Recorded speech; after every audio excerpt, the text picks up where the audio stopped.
thầy lộ liam sai lẽ thầy lộ chúng tu ra đi thăm tiếng ngã liam đô nè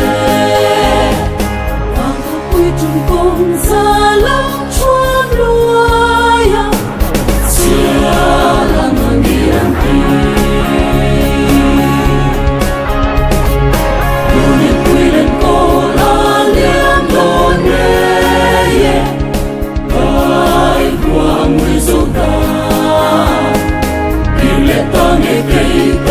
siang lam rola oi mo ka thiam lo hay lên cái lồng lên ta ta chim thì quy yang thái lung lia bên tim sang mồ vang thu pe quy dung rong to nang siro tai ko mar bang hele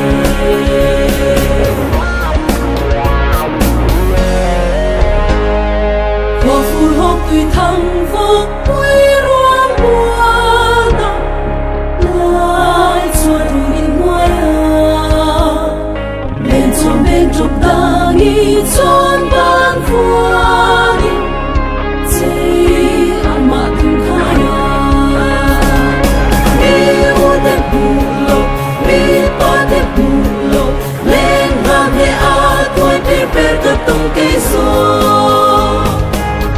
muôn nhẹ nhẹ cả thái đêm tuổi say lên thật ngoài thế giới chim lại không nên buồn lâu bông run lu mà ta say ở đây lần đi chỉ lung thang cho ta nghĩ lâu xoan xoa đi